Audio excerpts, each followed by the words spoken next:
বিদায় লিজেন্ড। একসময় কদু ছিলেন, সেই কদু থেকে কিং হওয়ার পুরোটা জার্নিতে আপনার সাথেই ছিলাম। সৌদি আরবের নতুন শেখ হিসাবে আপনাকে দেখার অপেক্ষায়। সেখানে গেলে আশা করি দুইটা খেজুরের জায়গায় কয়েকটা খেজুর বেশি নিয়ে ইফতারে বসবেন। আশা করি রোনালদো আপনার বিপক্ষে গোল করে সুই করে উঠবে, পর মুহূর্তেই আপনি আরেকটা গোল করে আরেকবার আকাশের দিকে আঙুল তুলে খুব গুরুত্বপূর্ণ একটা কথা কাউকে বলবেন, যিনি আপনার সব কথা শুনে। আপনার সেই ছবির কথা মনে আছে? ওই যে ব্যালন ডিওরের পুরস্কার হাতে দাঁড়িয়ে আছে রোনালদো, সাথে মদ্রিচ ক্রুজরা। আপনি একদম পেছনে, ক্যামেরার আবছা আলোয় আপনাকে দেখা যাচ্ছে, আপনি হাতে তালি দিচ্ছেন। এরপর সেই যে আবছা আলো থেকে একসময় ক্যামেরার মূল ফোকাসে চলে আসলেন, নিজের হাতেই তুলে নিলেন ব্যালন ডিওরের ট্রফি। এই গল্পটা আমরা সকলেই জানি। কত ট্রল সহ্য করেছেন জীবনে, ঘরের মাঠে নিজেদের দর্শকদের থেকে শুনেছেন দুয়োধ্বনি, শুনেছেন বিদায় হয়ে যাও, কিন্তু তবুও আপনি সেসব কথা গায়ে মাখেননি।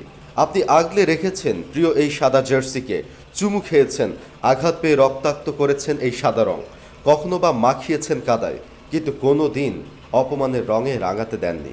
শেষ পর্যন্ত সবার ভালোবাসা জয় করে নিয়েছেন, হয়েছেন কিং করিম। আপনার এই পথ চলাই তো আমার মতো শত যুবকের জন্য একটা উদাহরণ হয়ে রয়ে গেছে। পিছিয়ে থাকা মানেই পরাজয় এমন নয়, বরং পিছিয়ে থেকেও যে একসময় সামনে আসা যায়, সেটা আমরা আপনার থেকেই শিখেছি। একজন মাদ্রিদ ফ্যান হিসাবে বলতে হয়, শেষ চ্যাম্পিয়ন্স লিগটা তো জিতলাম আপনারই অতি মানবিক পারফরমেন্সে। একাই যেন একের পর এক ধসিয়ে দিলেন পিএসজি, চেলসি কিংবা সিটির মতো দলকে, করলেন হ্যাট্রিকও। আমরা তো ভেবেই নিয়েছিলাম আমরা সেবার পারবো না, কিন্তু আমরা বিশ্বাস হারালেও কি হবে, আপনি তো আমাদের মতো নন। আপনি ঠিকই আশা রেখেছিলেন, আপনার পায়ে ভর করেই আমরা পেলাম আমাদের সেই কাঙ্ক্ষিত ট্রফি। আপনি হলেন সেরাদের সেরা। কিন্তু এমন শক্তিশালী মনের মানুষ হবার পরেও আমরা আপনাকে ভেঙে যেতে দেখেছি। ফ্রান্স জাতীয় দল থেকে বাদ পড়ে আপনি যে কষ্টটা পেয়েছিলেন, যেভাবে ভেঙে পড়েছিলেন, তা আমাদের সবাইকেই ব্যথিত করেছিল।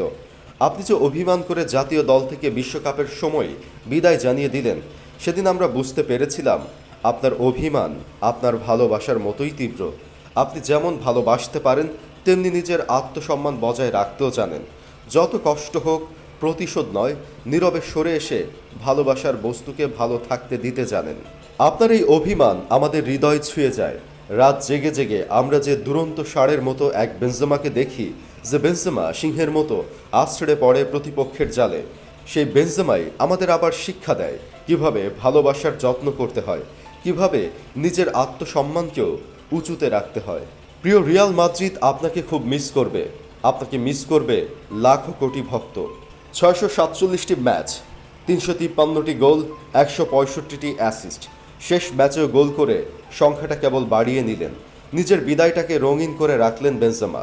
একটা গোল দিয়ে যখন সাদার জার্সি পরে শেষবারের মতো মাঠ ছাড়লেন, তখন পুরো সান্তিয়াগো বার্নাব্যু তার 68,000 দর্শক নিয়ে পায়ের ওপর দাঁড়িয়ে আছে। সবাই করতালি দিয়ে কিং করিমকে বিদায় জানালেন।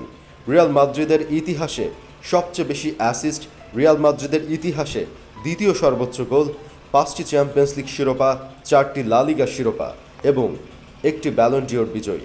বিদায় শব্দটা সবসময় বেদনার। যে বিদায় নেন, তার চেয়ে বেশি কষ্টে থাকেন তার আশেপাশের মানুষগুলো, যারা তাকে প্রকৃত অর্থেই ভালোবেসেছিল। এই বিদায় বেনজেমার চোখটাও ভিজিয়ে তুলে। ভালো থাকবেন করিম, আপনার যা করার ছিল আপনি তা করেছেন। আমরা মাদ্রিস্তারা আপনার প্রতি কৃতজ্ঞ।